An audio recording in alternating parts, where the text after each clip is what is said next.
మీరు వెళ్తా ఉన్నారు, సంతోషం, వెళ్ళండి. వెళ్ళేటప్పుడు మార్గ మధ్యంలో రంగనాయక సాగర్ రిజర్వాయరు, మల్లన్న సాగర్ రిజర్వాయరు, గలగలా బారుతున్న కూడవెల్లి వాగు, ఫిబ్రవరి నెలలో కాళేశ్వరం నీళ్లతో ఈ రోజు కూడా కూడవెల్లి వాగు గలగల వారుతుంది. పక్కనే ఉన్న పచ్చటి పంట పొలాలు కూడా చూసి వెళ్ళండి. కాళేశ్వరం ఫలితాల రైతులను అడగండి. మీరు వెళ్తేటప్పుడు దుబ్బాకలో, సిద్దిపేటలో, బెజ్జంకిలో, కరీంనగర్లో, గజ్వేల్లో కాళేశ్వరం ఫలితాలు అందుకున్న రైతులను అడగండి. ఎలా మాకు మేలు జరిగిందో ఆ రైతులు కూడా చెప్తారు. ఇలా మొత్తంగా ఇలా నిన్నగాక మొన్న కర్ణాటక నుంచి కాంగ్రెస్ పార్టీ ఎమ్మెల్యేలు వచ్చినారు మన రాష్ట్రానికి ఒక వారం కింద. కర్ణాటక నుంచి కాంగ్రెస్ ఎమ్మెల్యేలు వస్తే ఎక్కడికి పంపినారు? మల్లన్న సాగర్ను, రంగనాయక సాగర్ను చూపించారు. కాళేశ్వరంలో భాగమైనటువంటి రంగనాయక సాగర్ను చూపిస్తే అది చూసి కర్ణాటక కాంగ్రెస్ ఎమ్మెల్యేలు ఇది మహా అద్భుతం అని చెప్పి మనల్ని మెచ్చుకొని పోయినారు. వీడియో ఫుటేజ్ ఉంది, పేపర్లలో కూడా వార్తలు వచ్చినాయి. మరి అవి కూడా చూపించాలి కదా.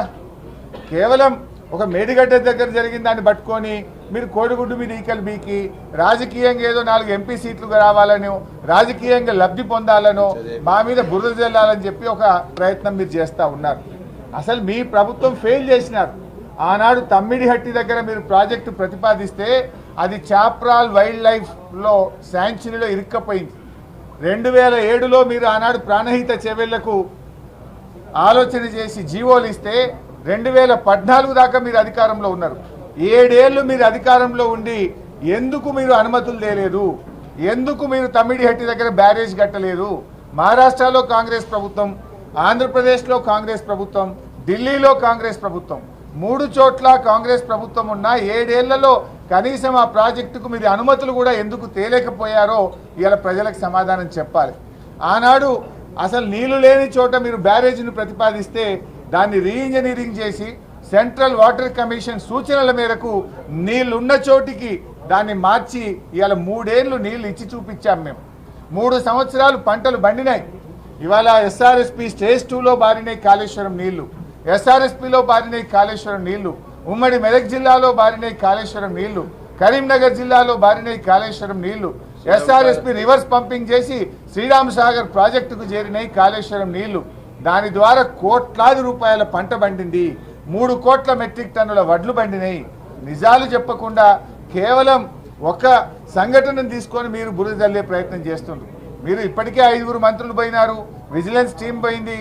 దానికి ఎక్కడ తప్పు జరిగిందో తప్పకుండా గుర్తించండి, చర్యలు తీసుకోండి, వెంటనే బ్యారేజ్ను పునరుద్ధరించే పని చేయండి. ఇవాళ కూడా నీళ్లు తీసుకోవడానికి అవకాశం ఉన్నా నీళ్లు తీసుకోకుండా, రైతులకు నీళ్లు ఇవ్వకుండా కేవలం గత ప్రభుత్వం మీద బురద జల్లాలనే ఒక దురుద్దేశంతో మీరు ఇలా ప్రాజెక్టును రెక్టిఫై చేయకుండా, రిస్టోర్ చేయకుండా కాలయాపన చేస్తూ ఉన్నారు. మళ్ళీ జూన్ జూలైలో వర్షాలు వస్తాయి. మీరు త్వరితగతిన నిర్ణయం తీసుకొని ఆ బ్యారేజ్ను రెక్టిఫై చేసే ప్రయత్నం చేయండి. ఇప్పుడు కాళేశ్వరం అంటే ఒక మేడిగడ్డ బ్యారేజే కాదు కదా. కాళేశ్వరంలో అనేక రిజర్వాయర్లు ఉన్నాయి. కాళేశ్వరంలో భాగంగా మల్లన్న సాగర్, కొండపోచమ్మ సాగర్, రంగనాయక సాగర్, అన్నపూర్ణ రిజర్వాయర్, మిడ్మానే రిజర్వాయర్ ఇవన్నీ కూడా ఉన్నాయి కదా. అద్భుతంగా అవి నిర్మించి ఇలా రైతులకు నీళ్ళు ఇస్తూ ఉన్నాయి, ఫలితాలు అందిస్తూ ఉన్నాయి.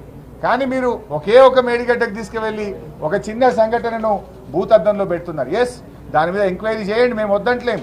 దాని కఠినమైన చర్యలు తీసుకోండి, వద్దంటలేం. కానీ వెంటనే రెక్టిఫై చేయండి. Not at the cost of farmers. రైతుల్ని ఇబ్బంది పెట్టే ప్రయత్నం చేయొద్దు. రేపు మళ్ళీ వానకాలానికి రైతులకు పంటకు నీళ్ళు తీసుకోవద్దా మనం? ఇప్పుడు యాసంగి పంటకు కూడా రైతులకు నీళ్ళు ఇవ్వద్దా?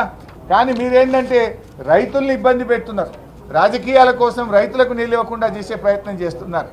గతంలో కాంగ్రెస్ ప్రభుత్వం అధికారంలో ఉన్నప్పుడు పంజగుట్ట ఫ్లైఓవర్ కడుతుండగానే, నిర్మాణంలో ఉండగా పంజగుట్ట ఫ్లైఓవర్ కూలిపోయి 20 మంది చచ్చిపోయింది ఆ రోజు. ఇగో ఇది ఫోటో ఇది.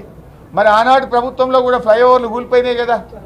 గతంలో పుట్టంగండి రిజర్వాయర్, ఆనాటి ముఖ్యమంత్రి గారు పుట్టంగండి రిజర్వాయర్ను ప్రారంభిస్తే సాయంత్రానికి నీళ్లు బయటకు పోతే వెంటనే బంద్ చేసినారు కదా. దురదృష్టవశాత్తు కొన్ని సంఘటనలు జరుగుతాయి. ఆనాడు దేవాదుల్లో కూడా మీరు పంపులు ఆన్ చేయగానే పటాకుల్లాగా పైపులు వలిగిపోయి నీళ్లు గాలిలోకి ఎగిరినాయి, ఆకాశంలోకి ఎగిరినాయి. దాన్ని రెక్టిఫై చేయలేదా? తప్పు జరిగినప్పుడు తప్పకుండా దాన్ని రెక్టిఫై చేయాలి. కానీ మీరు దాన్ని భూతద్దంలో పెట్టి రైతులకు నష్టం చేసే పని చేయొద్దు. రైతులకు నష్టం చేసే విధంగా చేస్తున్నారు. ఇవాళ మీ అన్ని దివాలాకోరు రాజకీయాలు. మేము ముందుగానే నల్లగొండలో సభ పెట్టాము. ఈరోజు కృష్ణా జలాల విషయంలో మీరు ప్రాజెక్టులను కేంద్ర ప్రభుత్వానికి అప్పచెప్పి రాష్ట్ర ప్రయోజనాలు మంటగలుపుతున్నారని చెప్పి ప్రజా ఉద్యమానికి మేము లేవనెత్తినాం. దాంతో మీరు కళ్ళు తెరిచి అప్పటిదాకా నిద్రపోయిన మొద్దు నిద్రలో ఉన్నారు. ఈ కాంగ్రెస్ పార్టీని ప్రజా ఉద్యమంతో మేము తట్టి లేపితే నిన్న మీరు అసెంబ్లీలో తీర్మానం చేసి ప్రాజెక్టులు అప్పజెప్పమని అప్పుడు నిద్ర లేచిండ్రు. మీరు నిన్న లేచిండ్రు. అయితే ఇవాళ మా సభ ఉందని తెలిసే కావాలని మీరు పోటీ కార్యక్రమాన్ని ఏర్పాటు చేసినారు. ఈ ప్రజలు గమనిస్తూ ఉన్నారు. ఇవాళ మీ పర్యటన ఇది కొత్తది కాదు. ఆల్రెడీ 5 మంత్రులు పోయి వచ్చిండ్రు. నల్లగొండలో మీరు ఎక్కడ ఎక్స్పోజ్ అవుతారో అనో, మీరు చేసిన తప్పు ప్రజల ముందు మీ పరువు ఎక్కడ పోతుందనో, మీ తప్పిదాన్ని కప్పిపుచ్చుకోవడానికి పోటీ కార్యక్రమాన్ని పెట్టుతున్నటువంటి కాంగ్రెస్ నీతిని ఇవాళ రాష్ట్ర ప్రజలు గమనిస్తూ ఉన్నారు. Thank you.